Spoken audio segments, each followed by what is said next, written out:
Canal Cybercontos apresenta Neuromancer, de William Gibson. Parte 1. Shiba City Blues. Ato 1. O céu sobre o porto tinha a cor de uma televisão sintonizada num canal fora do ar.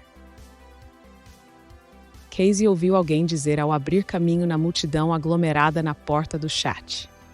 Não é que eu esteja usando, meu corpo é que desenvolveu uma deficiência maciça de drogas. Era uma voz do Sprawl e uma piada do Sprawl. O Chatsubo era um bar de expatriados profissionais. Você podia beber ali todos os dias durante uma semana e nunca ouvir duas palavras em japonês.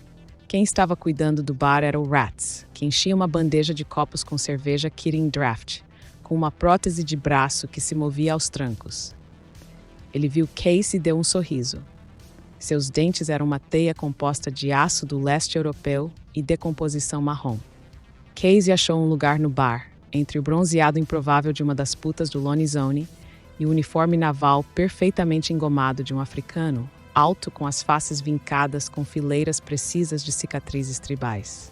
Vaj esteve aqui mais cedo, com 2 ajudantes, servindo-lhe uma cerveja com a mão boa. Será que é algum negócio com você, Casey? Casey deu de ombros. A garota à sua direita deu uma risadinha e um cutucão. O sorriso do bartender ficou ainda maior. Sua feiura era legendária. Numa era em que ser bonito saía barato, havia alguma coisa de heráldica na ausência de beleza que exibia. O braço antigo gemeu quando ele o estendeu para pegar outra caneca. Era uma prótese militar russa, um manipulador com force feedback de 7 funções, revestido com plástico rosa encardido. Você é um artista e tanto, Casey. Hats grunhiu. O som era o equivalente de uma gargalhada para ele. Coçou a barriga flácida que caía da camiseta branca com a garra rosada. Você é o artista do negócio ligeiramente engraçado. Claro. Disse Casey, e tomou um gole da cerveja. Alguém aqui tem que ser engraçado. E não é você, caralho. A risadinha da puta subiu uma oitava. Também não é você, minha filha. Então, vê se te manda, ok? O Zone é amigo pessoal, íntimo meu. Ela olhou o Casey no olho e fez o som mais suave possível de cuspe, mal movendo os lábios. Mas foi embora. Meu Deus. Mas que muquifo você tem aqui? Assim não dá pra beber em paz. Ah, disse Hats, passando um trapo na madeira cheia de marcas. Zone me dá uma porcentagem. Deixo você trabalhar aqui pelo valor de entretenimento. Enquanto Casey tomava sua cerveja, um daqueles estranhos instantes de silêncio desceu, como se uma centena de conversas não relacionadas tivessem simultaneamente chegado à mesma pausa. Então o risinho da puta soou, revestido de uma certa histeria. Hats grunhiu. Um anjo passou por aqui. Os chineses. Errou um australiano bêbado. Foram os chineses que inventaram a reconfiguração neural. Porra! O continente é o melhor lugar para um trabalho neural. Eles te consertam direitinho, parceiro. Agora, isso. Casey disse para sua caneca e todo o seu amargor, subitamente, lhe subiu como Billy. Isso é uma mentira muito filha da puta. Os japoneses já haviam esquecido mais neurocirurgia que os chineses jamais haviam aprendido. As clínicas negras de Shiba eram de ponta, escolas inteiras de conhecimento técnico, suplantado mês a mês, e mesmo assim não conseguiram reparar o estrago que ele havia sofrido naquele hotel em Memphis. Um ano ali e ele ainda sonhava com o ciberespaço, a esperança morrendo um pouco a cada noite. Todo o speed que tomou, todas as voltas que deu e as esquinas de Night City por onde passou, e ainda assim ele via a Matrix em seu sono, grades brilhantes de lógica se desdobrando sobre aquele vácuo sem cor. O Sprawl ficava agora a um longo e estranho caminho de distância sobre o Pacífico, e ele não era mais nenhum cara do console, nenhum cowboy de ciberespaço. Apenas mais um marginal na viração. Mas os sonhos apareciam na noite japonesa como figuras de voodoo eletroluminescente, e ele gritava, chorava dormindo, e acordava sozinho no escuro, curvado em posição fetal em sua cápsula em algum hotel caixão, as mãos trincadas no colchonete, a espuma sintética enroscada entre os dedos, tentando alcançar o console que não estava lá. Vi sua namorada ontem à noite. Disse Hats, passando a Casey sua segunda Kirin. Não tenho namorada. Disse e bebeu. Senhorita Linda Lee. Casey balançou a cabeça. Não tem garota. Nada? Só negócios, amigo artista? Dedicação ao comércio? Os olhinhos castanhos do bartender estavam incrustados em rugas de carne. Acho que eu gostava mais de você quando estava com ela. Você ria mais. Agora, uma noite dessas, você pode acabar ficando artístico demais, aí vai acabar em tanques de clínica, em peças avulsas. Estou ficando tão emocionado, Hats. Terminou a cerveja, pagou e foi embora. Os ombros altos e estreitos encolhidos sob o nylon caqui molhado de chuva da jaqueta. Abrindo caminho em zigue-zague pelas multidões de Ninsei, sentia o cheiro azedo do próprio suor. Casey tinha 24 anos. Aos 22 era um cowboy. Cowboy fora da lei, um dos melhores no sprawl. Ele havia sido treinado pelos melhores, McCoy Pauly e Bobby Quine, lendas do negócio. Na época, operava num barato quase permanente de adrenalina, subproduto da juventude e da proficiência, conectado num deck de ciberespaço customizado que projetava sua consciência desincorporada na alucinação consensual que era a Matrix. Ladrão que trabalhava para outros ladrões, mais ricos, empregadores que forneciam o software exótico necessário para penetrar as muralhas brilhantes de sistemas corporativos, abrindo janelas para fartos campos de dados. Ele havia cometido o erro clássico, aquele que jurou jamais cometer. Roubou de seus empregadores. Guardou uma coisa para si e tentou repassá-la por um receptador em Amsterdã. Até hoje, ele não sabia ao certo como havia sido descoberto, não que isso importasse agora. Na época, achou que fosse morrer, mas eles apenas sorriram. Claro que estava tudo bem, disseram a ele, estava tudo bem ele ficar com a grana. Ele ia precisar, porque, ainda sorrindo, iam se certificar de que o cowboy nunca mais trabalhasse. Danificaram seu sistema nervoso com uma micotoxina russa dos tempos da guerra. Amarrado a uma cama de um hotel em Memphis, seu talento queimando micron a micron, alucinou por 30 horas. O estrago foi minucioso, sutil e profundamente eficiente. Para Casey, que vivia até então na exultação sem corpo do ciberespaço, foi a queda. Nos bares que frequentara no seu tempo de cowboy fodão, a postura da elite envolvia um certo desprezo suave pela carne. O corpo era carne. Casey caiu na prisão da própria carne. O saldo total foi rapidamente convertido para neo-ienes, uma pilha gorda do velho dinheiro de papel que circulava sem fim pelo circuito fechado dos mercados negros do mundo, como as conchas marinhas dos ilhéus trobriandeses. Era difícil fazer transações comerciais legítimas com dinheiro vivo no sprawl. No Japão, já era ilegal. No Japão, ele sabia com uma certeza inabalável e absoluta, encontraria sua cura, em Shiba, ou numa clínica registrada ou na terra de sombras da medicina negra. Sinônimo de implantes, junções neurais e microbiônica, Shiba era um imã para as subculturas tecnocriminosas do sprawl. Em Chiba, viu seus neo-ienes desaparecerem numa rodada de 2 meses de exames e consultas. Os homens das clínicas clandestinas, sua última esperança, haviam admirado a expertise com que ele fora mutilado e lentamente balançaram suas cabeças em negativa. Hoje ele dormia nos caixões mais baratos, os que ficavam perto do porto, embaixo das lâmpadas halógenas de quartzo que iluminavam as docas a noite inteira como vastos palcos, onde você não conseguia ver as luzes de Tóquio por causa do brilho do céu de televisão, nem mesmo o logo holograma gigantesco da Fuji Electric Company. E a Baía de Tóquio era uma extensão negra, onde as gaivotas voavam em círculos sobre ilhotas flutuantes de isopor branco. Atrás do porto havia a cidade, cúpulas de fábricas, dominadas pelos cubos imensos das arcologias corporativas. Porto e cidade eram divididos por uma fronteira estreita de ruas mais antigas, uma área sem nome oficial, Night City, e Ninsei, seu coração. De dia, os bares da Ninsei estavam fechados e não tinham traços distintivos. Os neons mortos, os hologramas inertes, esperando sob o céu de prata envenenado. A 2 quarteirões a oeste do Chat, numa casa de chá chamada Jarre de Té, Casey engoliu a primeira pílula da noite com um expresso duplo. Era um octógono rosa achatado, uma espécie potente de Dex brasileira que uma das garotas do Zone lhe vendera. As paredes do jarre eram inteiras cobertas por espelhos, cada painel emoldurado em neon vermelho. No começo, ao se ver sozinho em Shiba, com pouco dinheiro e menos esperança ainda de encontrar uma cura, ele entrara numa espécie de overdrive terminal, conseguindo mais grana, assaltando com uma intensidade fria que parecia pertencer a outra pessoa. No primeiro mês, ele matou 2 homens e uma mulher por quantias que 1 ano antes teriam parecido ridículas. Ninsei o desgastou até que a própria rua ficou parecendo a externalização de um desejo de morte, um veneno secreto que ele não sabia que levava consigo. Night City era como uma experiência mal-sucedida de darwinismo social, projetada por um pesquisador entediado que não tirava o dedo do botão de fast forward.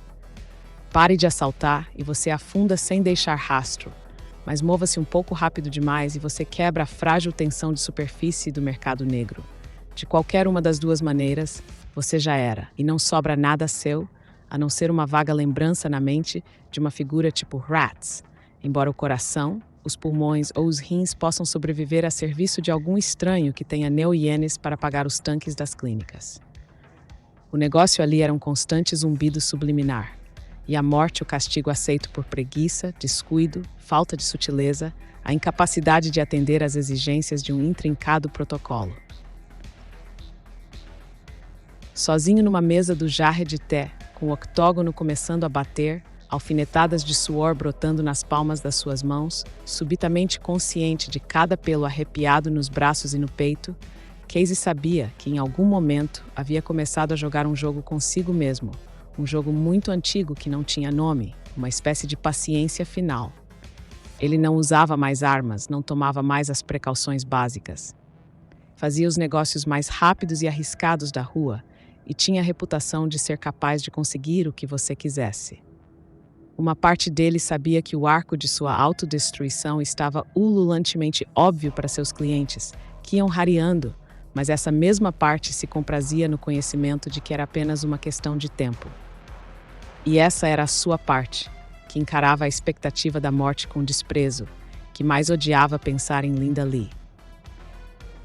Ele a conhecera numa noite de chuva num fliperama, sob fantasmas brilhantes queimando através de uma névoa azul de fumaça de cigarros, hologramas do Wizard's Castle, do Tank War Europa, a linha do horizonte de Nova York.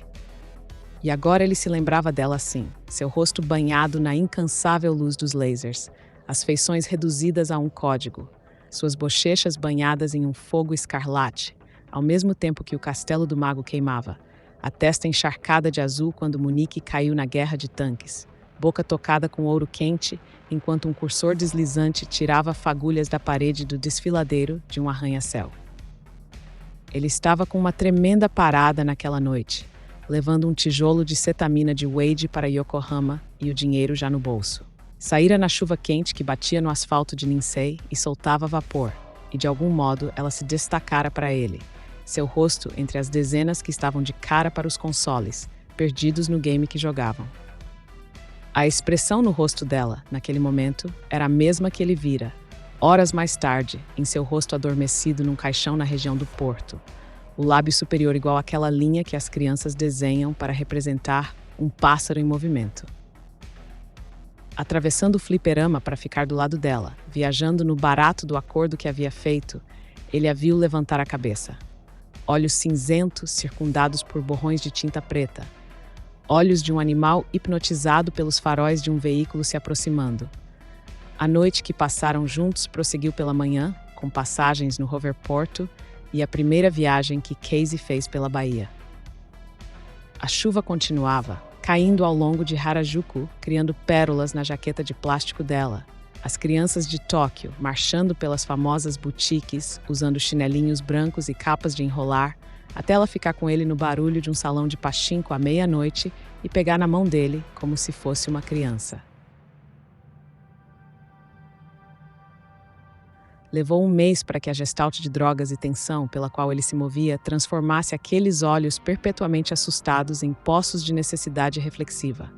Ele vira a personalidade dela se fragmentar, desfazendo-se como um iceberg, placas deslizando para longe, e finalmente testemunhou a necessidade crua, a armadura faminta do vício. Ele a vira pular para a próxima trilha com uma concentração que o fez lembrar dos louva-a-deuses que vendiam em barracas ao longo de Shiga, ao lado de tanques de carpas azuis mutantes e grilos em gaiolas de bambu. Ele ficou olhando o anel preto de borra em sua xícara vazia. Ela vibrava com o speed que ele havia tomado. O laminado marrom do tampo da mesa tinha uma pátina fosca de pequenos arranhões. Com a Dex subindo pela sua espinha, ele viu os incontáveis impactos randômicos necessários para criar uma superfície daquelas.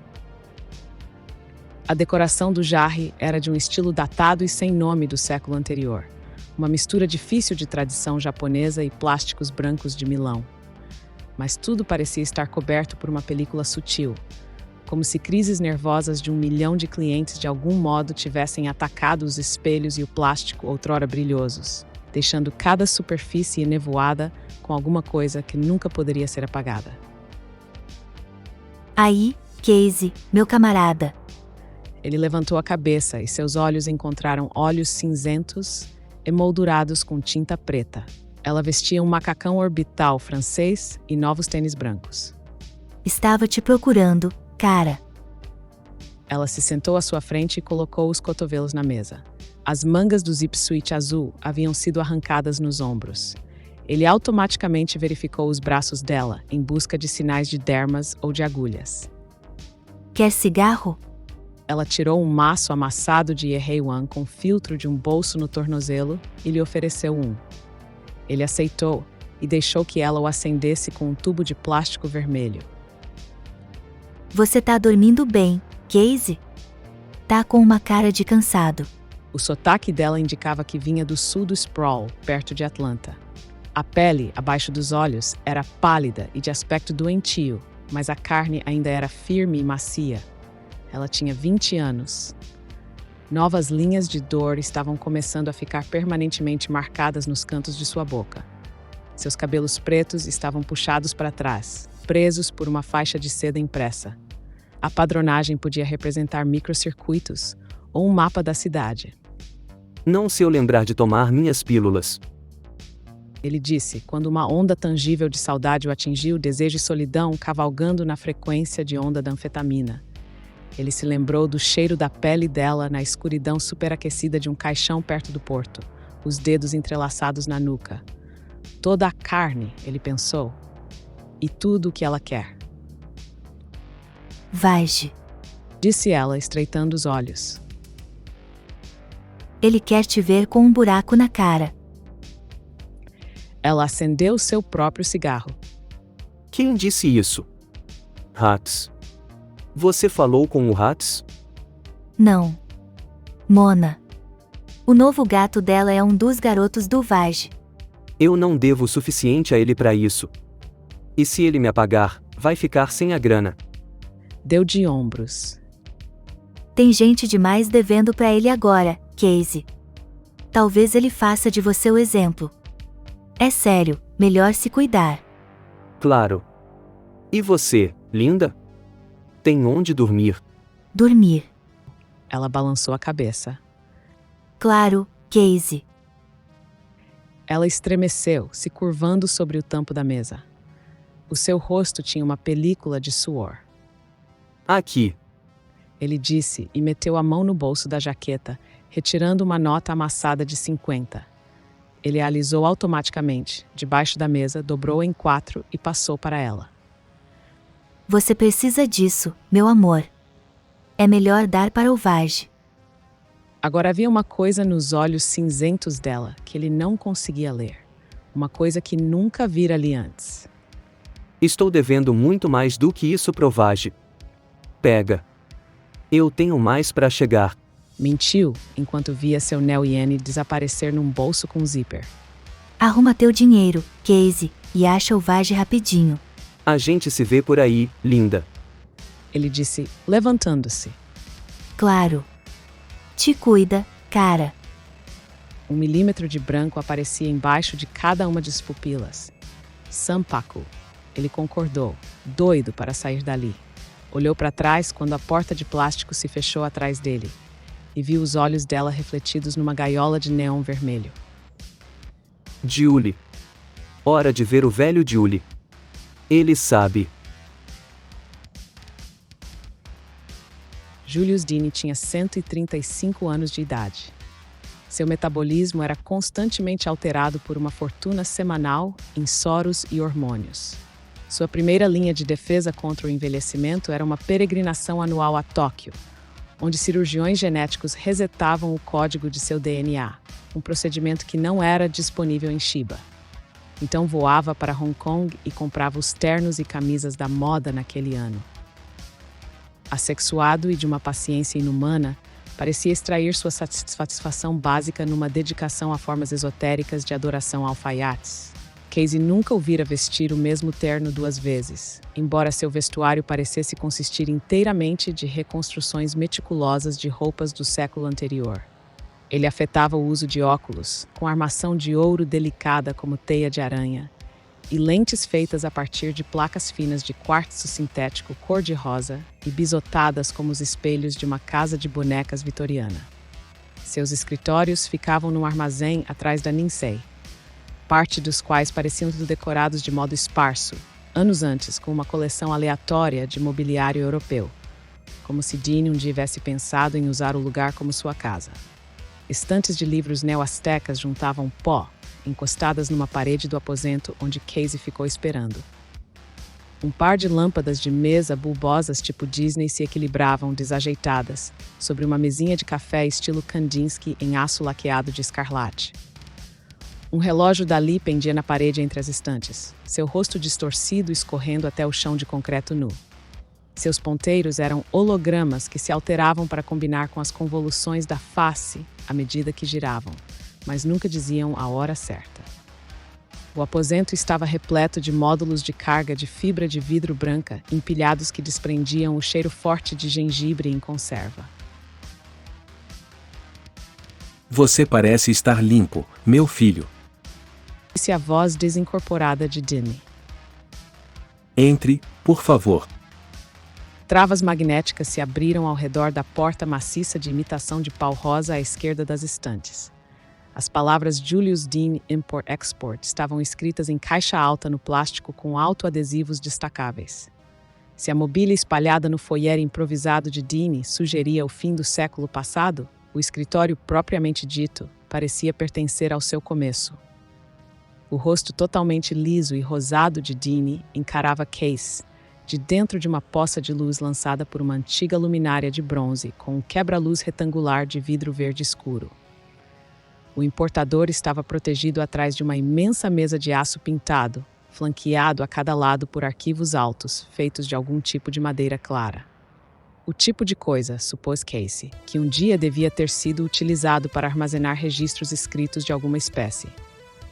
O tampo da mesa estava atulhado de fitas cassete, rolos de formulário contínuo amarelado e várias partes de alguma espécie de máquina de escrever mecânica. Uma máquina que Dean aparentemente nunca se deu ao trabalho de remontar. O que traz você aqui, garotão? Perguntou Dean, oferecendo a Casey um bombom fino embrulhado em papel xadrez azul e branco. Experimente um Ting Ting Jai, o melhor que existe. Casey recusou o gengibre, sentou-se numa poltrona giratória de madeira que gemeu e passou o polegar pelo vinco esmaecido de uma das pernas do seu jeans preto. Julie, ouvi dizer que o Vage quer me matar. Ah! Nossa, e onde você ouviu isso? Posso saber? Pessoas. Pessoas. Disse Jenny, entre uma mastigada e outra de um bombom de gengibre. Que tipo de pessoas? Amigos? Casey fez que sim com a cabeça. Nem sempre é fácil saber quem é seu amigo, não é? Acontece que estou mesmo devendo uma graninha pra ele, Deane. Ele disse alguma coisa pra você? Não tenho tido contato com ele ultimamente. Suspirou. Se eu soubesse alguma coisa, claro, poderia não estar em condições de lhe dizer. As coisas são o que são, você entende? Coisas? Ele é uma conexão importante, Casey. Sei. Ele quer me matar, Julie? Não que eu saiba. Deu de ombros.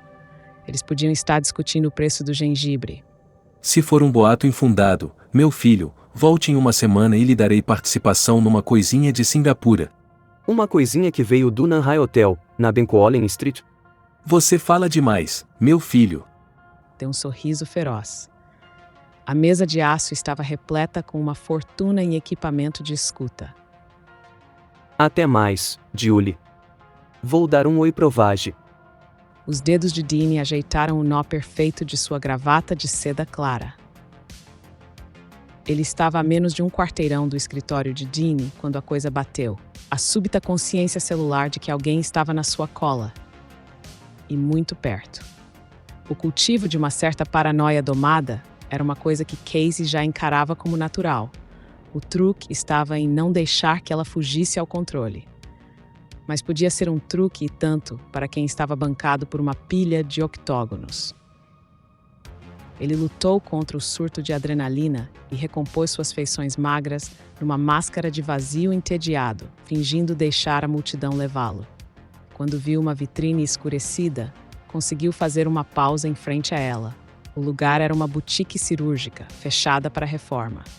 Com as mãos nos bolsos de sua jaqueta, olhou pelo vidro, um losango achatado de carne cultivada em tanques sobre um pedestal esculpido imitando jade. A cor da pele o lembrou das putas do Zone. Estava tatuada com um display digital luminoso conectado a um chip subcutâneo. Para que cirurgia se pegou pensando o suor escorrendo pelas costelas, se você podia simplesmente levar a coisa no bolso? Sem mover a cabeça, olhou para cima e estudou o reflexo da multidão que passava. Ali, atrás de marinheiros com uniforme caqui de mangas curtas. Cabelos pretos, óculos espelhados, roupas pretas, corpo esguio. E sumiu. Casey começou a correr meio curvado, driblando os corpos. Me aluga uma arma, Shin? Outro sorriu. 2 horas.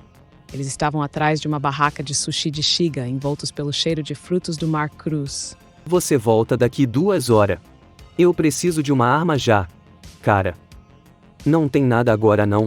Procurou atrás de 2 latas de 2 litros vazias, que um dia estiveram cheias de raiz forte em pó. Ergueu um pacote fino embrulhado em plástico cinza. Tazer. 1 hora, 20 neoen. 30 depósito. Merda. Eu não preciso disso. Preciso de uma arma. Tipo assim pra atirar em alguém, entende? O garçom deu de ombros e tornou a colocar o taser atrás das latas de raiz forte. 2 horas. Ele entrou na loja sem se dar ao trabalho de dar uma olhada na vitrine de shurikens. Nunca atirara um na vida. Comprou 2 maços de Yeheiwan com um chip do Mitsubishi Bank que dava seu nome como Charles Derek May. Pelo menos era mais interessante do que New York havia conseguido para seu passaporte. A japonesa, atrás do terminal, parecia ter alguns anos a mais que o velho Dean, nenhum deles com o benefício da ciência. Ele tirou seu rolo magro de neo-ienes do bolso e o mostrou para ela. Quero comprar uma arma. Ela fez um gesto na direção de uma vitrine cheia de facas. Não. Não gosto de facas. Ela pegou uma caixa oblonga debaixo do balcão. A tampa era de papelão amarelo, com um carimbo que trazia a imagem tosca de uma naja enroscada com o capuz inchado. Ele ficou olhando, enquanto dedos com manchas marrons retiravam o embrulho de papel de um deles. Ela segurou o objeto para que ele pudesse examiná-lo, um tubo de aço fosco com uma tira de couro numa das extremidades e uma pequena pirâmide de bronze na outra. Ela agarrou o tubo com uma das mãos, pegou a pirâmide com polegar e indicador e puxou. 3 segmentos lubrificados e telescópicos de mola bem enrolada deslizaram para fora e travaram. Naja.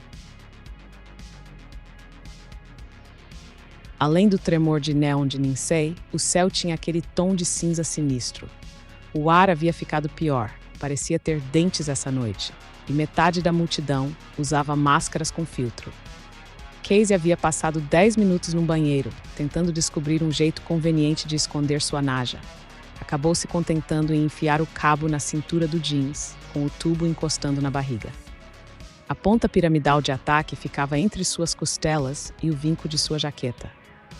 Casey tinha a sensação de que a coisa podia deslizar e cair no chão a cada passo que dava, mas assim se sentia melhor. O chat não era um bar para negócios, na verdade, mas nas noites durante a semana atraía uma clientela regular. Nas sextas e nos sábados era diferente. Os regulares ainda estavam ali, a maioria deles, mas desapareciam atrás de um afluxo de marinheiros e as especialistas que atuavam como seus predadores. Quando Casey entrou, seus olhos procuraram por Rats, mas o bartender não estava à vista.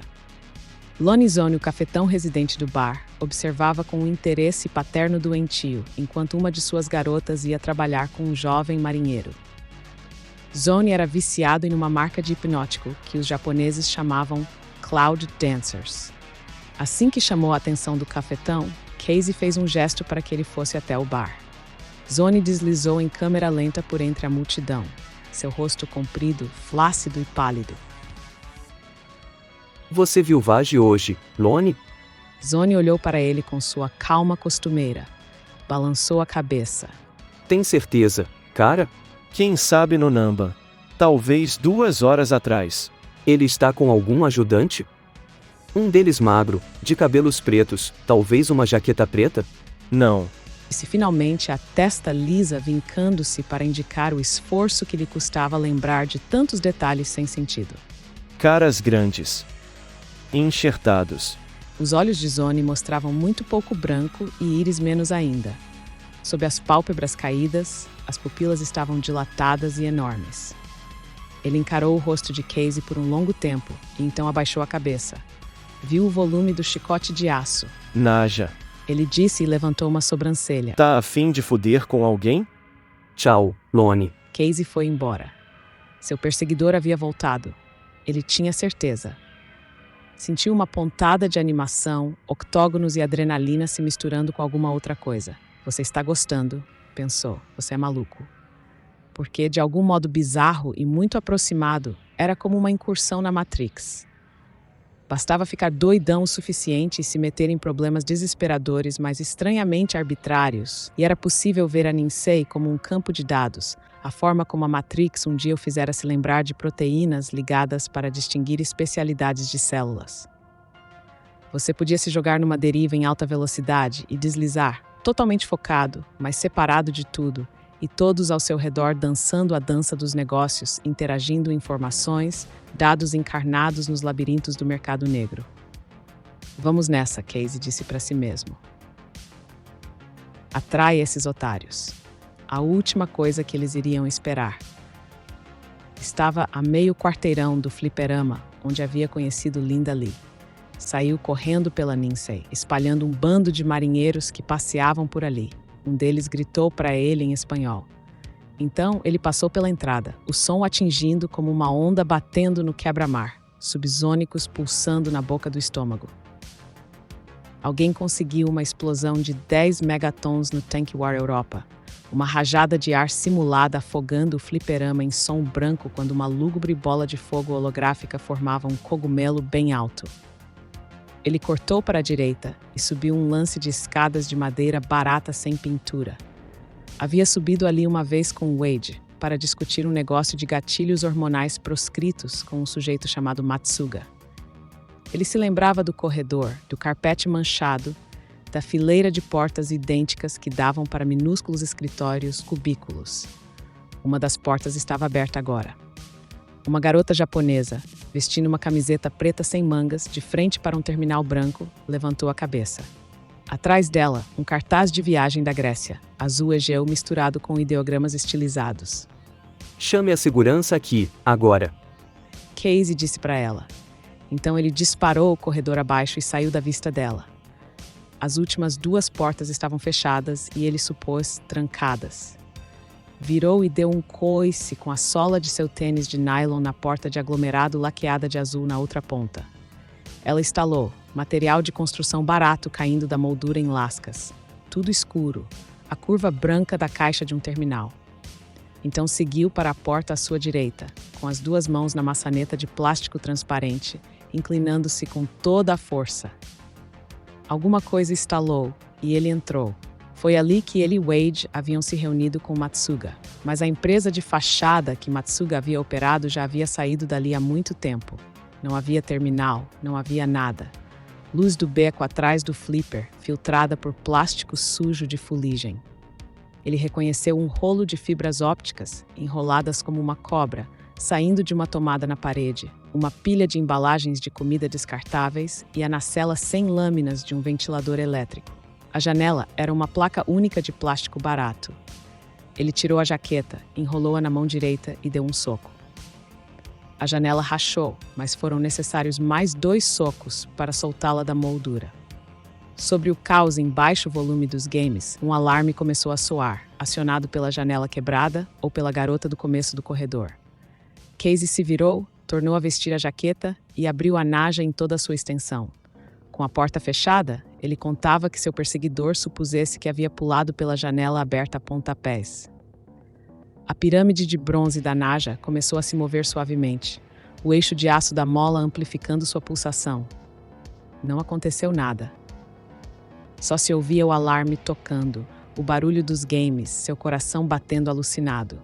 Quando o medo bateu, foi como um amigo que andava meio esquecido. Não o mecanismo frio e rápido da paranoia Dex, mas simples medo animal. Ele vivia há tanto tempo no limite constante da ansiedade que quase se esquecera de como era ter medo de verdade. O cubículo era o tipo de lugar onde pessoas morriam. Ele podia morrer ali. Eles poderiam estar armados. Um barulho de algo caindo no outro lado do corredor. Uma voz de homem gritando algo em japonês. Um grito agudo de terror. Outro barulho. E passos, sem pressa, chegando cada vez mais perto, passando direto por sua porta fechada. Parando no espaço de 3 batidas rápidas do seu coração. E voltando. 1, 2, 3. O solado de uma bota arranhando o carpete. O resto da coragem induzida pelo octógono desabou. Ele meteu a naja no saco e correu para a janela, tropeçando em tudo, cego de medo, os nervos gritando. Subiu, saiu e caiu antes mesmo de ver o que estava fazendo. Quando bateu com os pés no chão, sentiu uma grande dor, como se tivessem enfiado barras de metal em suas panturrilhas. Uma fatia estreita de luz de uma porta de serviço meio aberta enquadrava uma pilha de fibras ópticas descartadas e o chassi de um console sucateado. Ele caiu de cara numa placa de circuito encharcada, rolou de lado para dentro da sombra do console. A janela do cubículo era um quadrado de luz fraca. O alarme ainda oscilava, mais alto ali, a parede dos fundos amortecendo o rugido dos games. Uma cabeça surgiu, emoldurada pela janela, iluminada pelas luzes fluorescentes no corredor atrás, e então sumiu. Ela voltou, mas ele continuou não conseguindo distinguir as feições. Um flash prateado na altura dos olhos. Merda. Disse alguém, uma mulher, no sotaque da região norte do Sprawl. A cabeça desapareceu. Casey ficou deitado embaixo do console, contou bem devagar até 20 e depois se levantou. A naja de aço ainda estava em sua mão, e ele levou alguns segundos para lembrar o que era. Saiu do beco mancando, tentando não forçar o tornozelo esquerdo.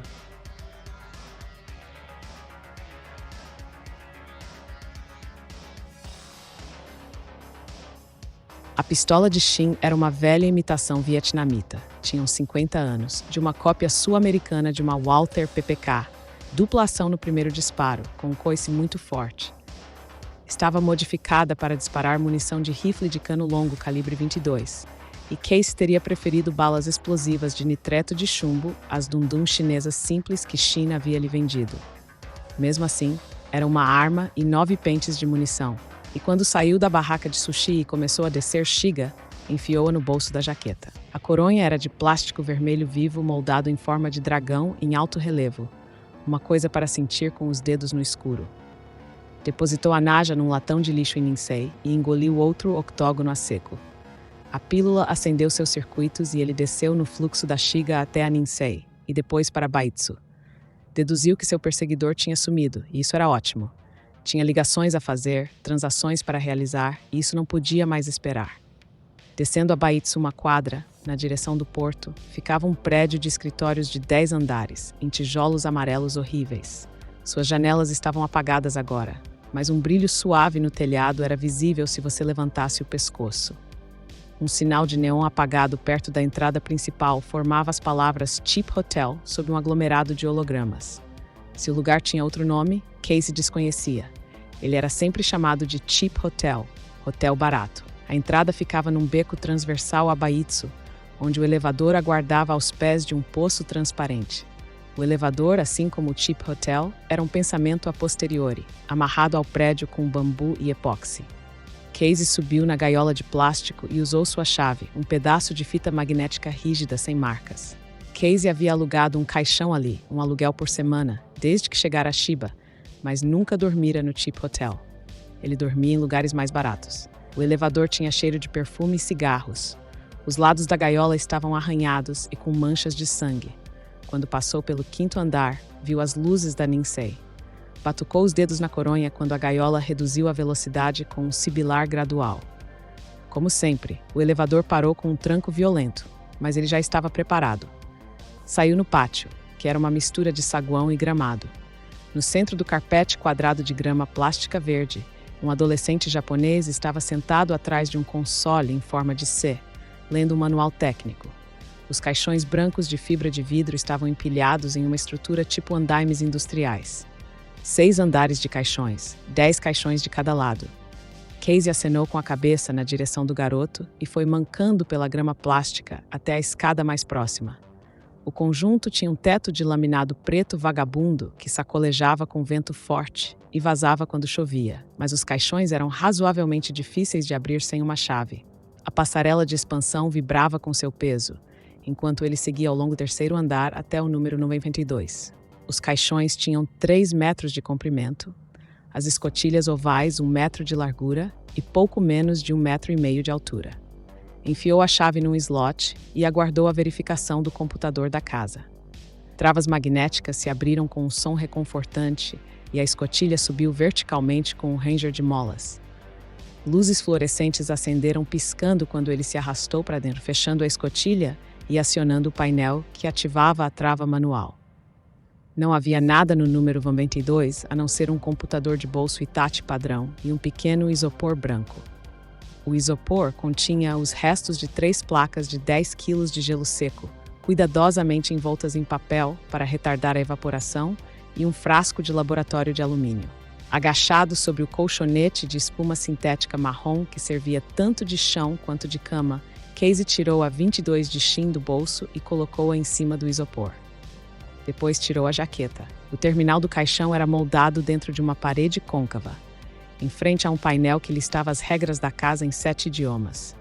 Casey retirou o handset cor-de-rosa de seu cradle e digitou de memória um número de Hong Kong. Deixou tocar 5 vezes, depois desligou. Seu comprador dos 3 megabytes de RAM quente no Hitachi não estava aceitando ligações. Teclou um número de Tóquio em Shinjuku.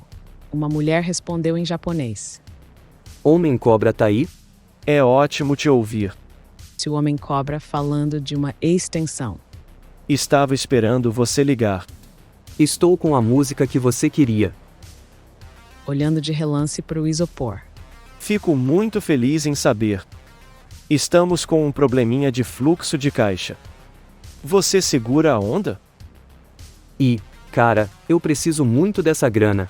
O homem-cobra desligou. Seu merda. Casey disse pro fone que zumbia. Ficou olhando pra pistolinha vagabunda. Embaçado. Tudo embaçado hoje.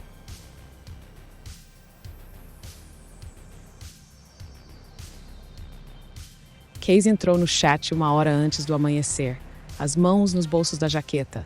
Uma segurava a pistola alugada, a outra o frasco de alumínio. Hatz estava numa mesa nos fundos, bebendo água. Apolinares em uma caneca de cerveja, seus 120 quilos de carne flácida inclinados contra a parede numa cadeira que rangia. Um garoto brasileiro de nome Kurt estava no bar, servindo uma pequena multidão de bêbados, em sua maioria silenciosos. O braço plástico de Hatz zumbia quando ele levantava a caneca e bebia. Sua cabeça raspada tinha uma película de suor. Você parece mal, meu amigo artista. Ele disse, mostrando a ruína molhada de seus dentes. Eu estou bem. Super bem. Andou na cadeira em frente a Hats, as mãos ainda nos bolsos. E você fica andando de um lado pro outro nesse abrigo antibombas portátil construído com bebida e estimulantes, sei. A prova de emoções mais fortes, não é? Por que é que você não larga do meu pé, Hats? Você viu o Vaj? A prova de medo e de solidão. Ouça o medo. Talvez ele seja seu amigo. Você ouviu alguma coisa sobre uma briga no flipper esta noite, Hats? Alguém se machucou? Uma pessoa maluca cortou um segurança. Ele deu de ombros. Dizem que foi uma garota. Preciso falar com Vaj, Hats. Eu. Ah, A boca de Hats se estreitou, comprimindo-se até formar uma linha reta. Ele olhou para a entrada, atrás de Casey. acho que você vai falar com ele agora. Casey teve um vislumbre súbito do shuriken na vitrine. O Speed cantava na sua cabeça. A pistola em sua mão estava lisa de suor. Vaj. Que grande prazer. É tão raro o senhor nos honrar com sua presença. Casey virou a cabeça e olhou direto no rosto de Wade. Era uma máscara bronzeada e esquecível. Os olhos eram transplantes Nikon verde-água cultivados em tanques. Wade vestia um terno de seda metálica e um único bracelete de platina em cada pulso. Estava acompanhado por seus ajudantes, um de cada lado, jovens quase idênticos, os braços e ombros estourando com músculos enxertados. Como vai, Casey? Cavalheiros. Não quero saber de confusão aqui. O cinzeiro era feito de plástico duro, inquebrável e tinha um anúncio de cerveja Tsingtao.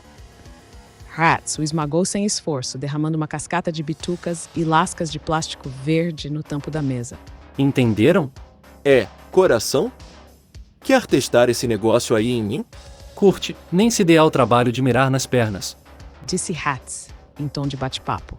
Casey olhou discretamente para o outro lado e viu o brasileiro em pé no bar, apontando uma escopeta Smith & Wesson para o trio. O cano daquele negócio, feito de liga da espessura de uma folha de papel com 1 quilômetro de filamento de vidro, tinha o diâmetro de um punho. O pente transparente revelava 5 cartuchões laranja, balas gelatinosas tipo saco de areia subsônicas. Tecnicamente não letais. Opa, Hats. Te devo uma, hein? Você não me deve nada. Mas estes aqui já deviam saber. Ninguém apaga ninguém aqui no Shatsubo. Wade tossiu. Mas quem é que está falando de apagar alguém? Só queremos falar de negócios. Casey e eu, a gente trabalha juntos. Casey puxou o 22 do bolso e apontou para o saco de Wade. Ouvi dizer que você queria me matar. A garra rosada de Hats se fechou ao redor da pistola e Casey abriu os dedos. Escuta, Casey, você quer me dizer logo que merda é essa?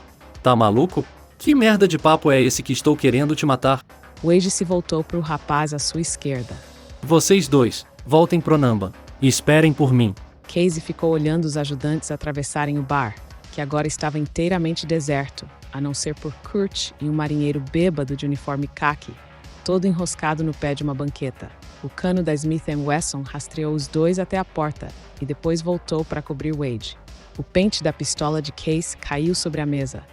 Rat segurava a arma na sua garra e tirou a bala da câmara. Quem foi que te disse que eu ia te pegar, Casey? Linda. Quem foi que te disse, cara? Alguém que está tentando armar pra cima de você? O marinheiro soltou um gemido e vomitou explosivamente. Tira ele daqui. Rats gritou para Kurt, que agora estava sentado na borda do balcão do bar, a Smith & Wesson no colo, acendendo um cigarro. Casey sentiu o peso da noite descer sobre ele, como um saco de areia molhada atrás dos olhos. Tirou o frasco do bolso e entregou-o para Wade. Foi tudo o que consegui. Pituitárias. Se você repassar rápido, dá pra arrumar 500. Gastei o resto em RAM, mas agora já foi. Você está legal. Casey, quero dizer, tudo bem, isso aqui acerta a nossa parada, mas você parece mal. Parece um saco de bosta. É melhor você ir pra algum lugar dormir. Bom, eu tinha uma nota de 50, mas dei pra uma pessoa. Ele deu um risinho. Apanhou o pente da 22 e o cartucho solto e jogou tudo num dos bolsos. Depois colocou a pistola no outro. Tenho que ver o Shin, pegar meu depósito de volta. Vá pra casa. Artista. Vá pra casa. Sentiu os olhos deles ao atravessar o salão e abrir caminho pelas portas de plástico com os ombros. Piranha. Ele disse para a tintura rosada que cobria Shiga.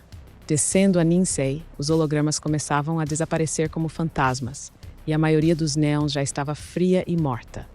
Ele tomou um café preto bem forte num copão de isopor de um vendedor de rua e ficou vendo o sol nascer. É melhor fugir, meu amor. Cidades como esta aqui são pra gente que gosta de descer ladeira abaixo. Mas não era isso na verdade, e ele estava achando cada vez mais difícil manter a sensação de traição. Ela só queria uma passagem de volta para casa, e a Han no seu Hitachi compraria isso para ela se ela conseguisse encontrar o receptador certo. E aquele negócio com os 50, ela quase recusou o dinheiro, porque sabia que estava prestes a limpar o resto de grana que ele tinha. Quando saiu do elevador, o mesmo garoto estava na mesa. Manual técnico diferente. Bom garoto não precisa me dizer, já sei. Moça bonita veio visitar, disse que tinha minha chave. Boa gorjeta pra você, vamos dizer 50 anéis? O garoto abaixou o livro. Mulher. Disse Casey, e traçou uma linha na testa com o polegar. Seda. Ele deu um grande sorriso. O garoto retribuiu o sorriso e fez que sim. Valeu, seu bosta. Disse Casey. Na passarela, teve dificuldades com a fechadura. Ela fodeu com a coisa de algum jeito quando tentou abrir a porta, pensou. Iniciante. Ele sabia onde alugar uma caixa preta que abria qualquer coisa no Cheap Hotel. Fluorescentes se acenderam quando ele entrou. Feche a escotilha bem devagar, meu camarada. Ainda está com aquela especial de sábado à noite que alugou do garçom? Ela estava sentada de costas para a parede do outro lado do caixão, joelhos para cima, pulsos descansando sobre eles. O cano furadinho, tipo saleiro de uma pistola de dardos, emergiu de suas mãos. Era você lá no flipper? Cadê a linda? Aperte o botão da trava. Ele apertou. É sua namorada? Linda? E essa arma aí, cara? Ela usava óculos espelhados. Suas roupas eram pretas. Os saltos das botas pretas afundavam na espuma sintética. Levei pro Shin, peguei meu depósito de volta. Vendi as balas pela metade do que paguei. Quero dinheiro. Não. Quer gelo seco? É só o que eu tenho agora. O que é que te mordeu esta noite? Por que é que fez aquele escândalo todo no flipper? Eu tive que sentar o cacete num segurança que veio atrás de mim com um nunchaku. Linda disse que você ia me matar. Linda disse? Eu nunca vi essa garota antes de vir aqui. Você não está com o Vash? Ela balançou a cabeça em negativa. Ele percebeu que as lentes eram implantadas cirurgicamente, fechando as cavidades de seus olhos. As lentes de prata pareciam brotar da pele branquinha e macia sobre as maçãs do rosto, emolduradas por cabelos pretos cortados de modo selvagem. Os dedos fechados ao redor da pistola de dardos eram compridos, brancos e com unhas pintadas de bordô. As unhas pareciam artificiais. Acho que você fez merda, Casey. Eu apareci e você simplesmente me encaixou na sua imagem de realidade. Então, o que é que você quer, minha senhora? Ele relaxou contra a escotilha. Você. Um corpo vivo, cérebro ainda intacto, de alguma forma. Molly, Casey. Meu nome é Molly. Estou coletando você para o homem para quem trabalho. Ele só quer falar com você, só isso. Ninguém quer te machucar. Que bom. Só que às vezes eu machuco as pessoas, Casey. Acho que é o meu hardware. Ela vestia jeans de couro preto justíssimos e uma jaqueta preta grande feita de algum material fosco que parecia absorver a luz. Se abaixar esta arma de dardos, você vai se comportar, Casey? Você parece do tipo que gosta de se arriscar estupidamente. Epa, sou gente boa. Sou o maior mané, sem problema. Isso é ótimo, cara. A pistola de dardos desapareceu dentro da jaqueta preta. Porque se você tentar foder comigo, vai fazer uma das maiores merdas de toda a sua vida. Ela estendeu as mãos com as palmas viradas para cima, os dedos brancos ligeiramente abertos, e com um clique ligeiramente audível, 10 lâminas de bisturi dupla face de 4 centímetros deslizaram de dentro de suas bainhas embaixo das unhas bordô. Ela sorriu. As lâminas se recolheram lentamente. Para mais contos e livros como esse, considere virar membro e ajude o canal Cybercontos. Curta o vídeo e compartilhe.